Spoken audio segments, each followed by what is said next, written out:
What's up everyone, this is GM and today I've got a new product for you. This is eLement's K-9999 mechanical gaming keyboard. So the reason I got this keyboard is because it's more of a budget keyboard. Some of you have shown a lot of interest in my HC Man keyboard, and that is also considered a budget keyboard. So I personally have not been the biggest fan of HC Man keyboard. I mean, it's a good keyboard for the budget, but the fact, you know what, I'll make a comparison video in the future about this one and that the HC Man one, and go over the pros and cons. So in this one, right here, we've got anti-ghosting, 104 key and key rollover, my bad. It uses blue switches, which are the type of switches that make that clicky sound that people like. I can go and tap a couple. I don't know if you'll be able to hear it too well, but... So you get like a nice tactile feedback when you pretty much press these. People prefer the blue switches sometimes because of the clicky sound and the feeling when you press them, but then again, they are a little bit louder, so some people don't like that. But yeah, and it has key shortcuts, of course, from F1 to F12. It has 9 backlighting modes to choose from, which I'll go over a little bit later. And it's very durable, and it works on Windows, Linux, Macs, you name it. And as for like sizing and all of that, it's about 439 by 145 millimeters or 17.2 by 5.7 inches. It has a 1.8 meter cable length, which is about 70.87 inches.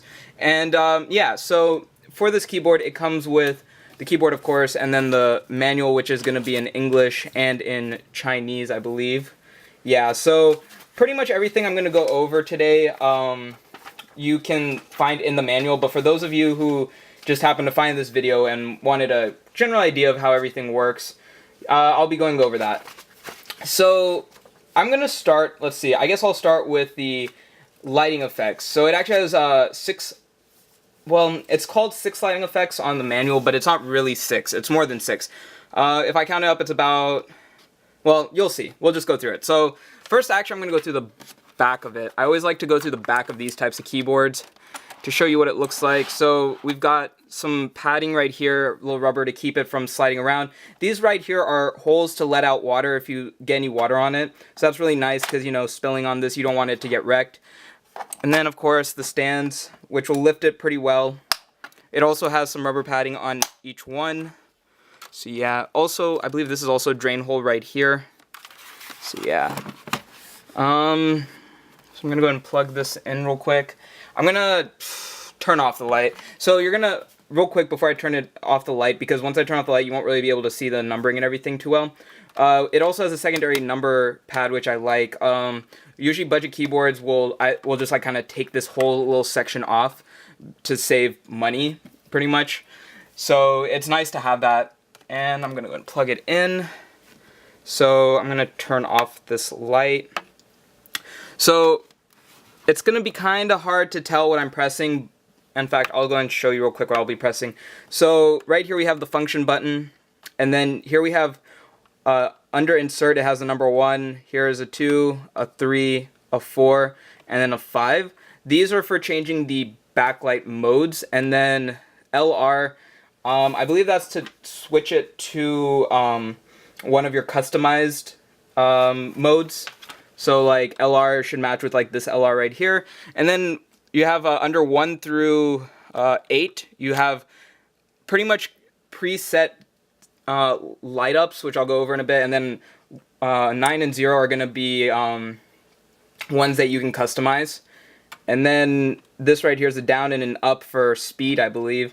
And each arrow key also has some different functions. So that's just the general layout. So now that I turn off the light, since you won't be able to see the numbering too well, that'll give you a general idea of where I'm pressing. So if you're just following me, like if you already have the keyboard and you're just trying to follow along, that, you know, that was just to help you out a bit.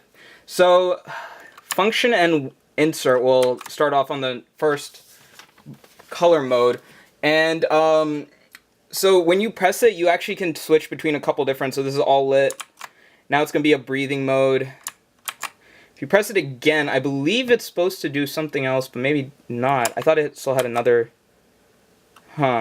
Pretty sure it has a couple other modes, but it's supposed to be like normal on, breathing, and then on the manual it's called forward.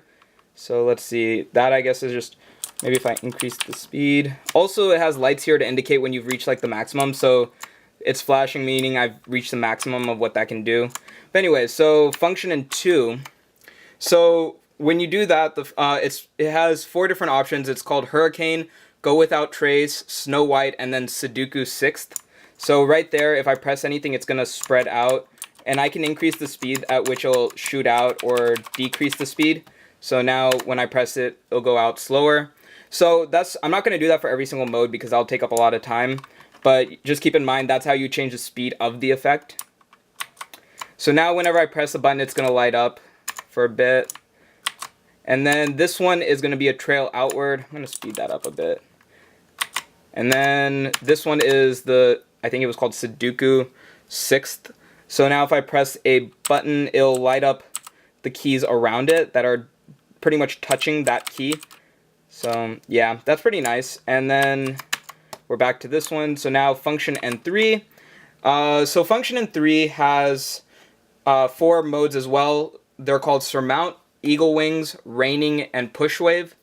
So let's see. This one is pretty much going to be switching between all of the different types of modes. So that one was like kind of like a bomb and it just shot out after it went off. And then as you can see, it's filling up. So yeah. And now this one is I believe this is the wave.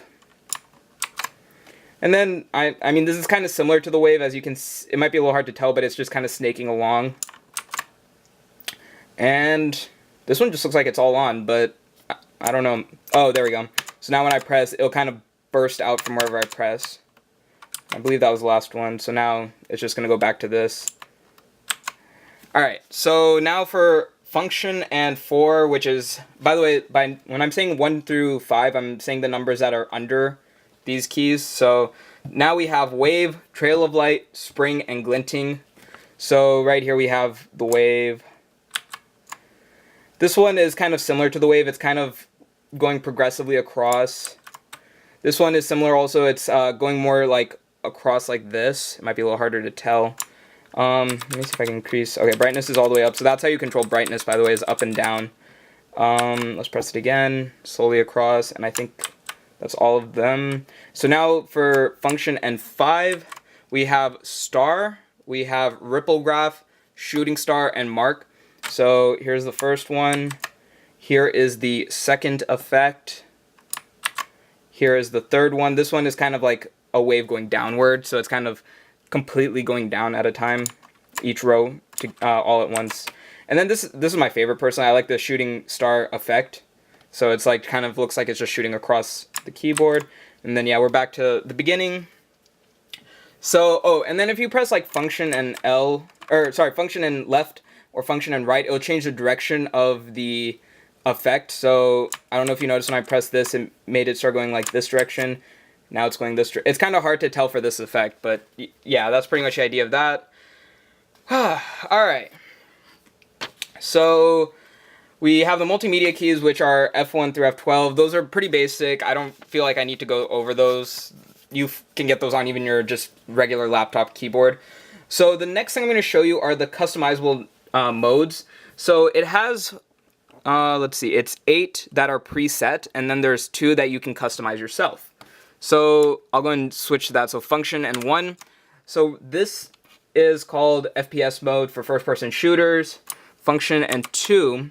This one is for CF, and you can see it kind of just highlights the keys that it feels is the most important for when you're playing that game. Function 3 is for Call of Duty. Function 4, this is real-time strategy. Function 5 is League of Legends. Function and 6 is for a racing game. Function and 7 is for NBA. Function and 8 is for League of Legends, but it's a simpler style. And then function and 9 is, or LR1 under it, is when you would want to customize your own. So, and that's the same for 0. So I'll go ahead and customize one real quick. And so if I remember correctly, I press function and end. to start choosing what I want to color. And as you can see, these are flashing to let you know that you can now customize it. So you can choose which ones you want lit up. So I'm just gonna randomly press. So if I want it like that, you know, these are the keys that I happen to use the most when I play a certain game. Now you press function and end again, and it will lock that in. So I'll just go back, and as you can see, it saved it. So that's really nice, you know, for those of you who want to have certain keys lit up for certain games. That's very, very helpful. Trust me, I use that a lot personally, especially for newer games. It comes in handy because you might be afraid like you're gonna forget what certain buttons do or certain keys do, so you don't want to have them highlighted for no reason. So yeah, that's a really nice option. So let me go ahead and switch to all on. So yeah, this keyboard is very nice. Definitely a good budget keyboard. I love the black on black style of the keycaps plus the base. The clicky sound is nice. Switches are perfect. You can remove the caps. I can't remember if you can remove the switches on these. I believe you can, but I would check just to be sure. Because most of eLement's keyboards, you can switch out the, well, switches. I want to say for this one you can't actually, because it is a budget one, but I might be wrong. I suggest you check the Amazon page just to be sure about that. But yeah, overall, perfect budget keyboard. Definitely would recommend, especially since I like how it has a red line. Then this one is like all orange, all green, all blue, all violet, all pink. I like the what's the word? The rainbow-ness of it. It's a little bit more subtle than some of the other ones I've had. It kind of blends together a bit better, in my opinion. But yeah. Alright everyone, that's it for this video. Hope you found it helpful. If you did, please like and subscribe. Link to this product, description below. Any questions, leave a comment below or tweet me, and I'll get back to you as soon as I can. Thanks for joining me.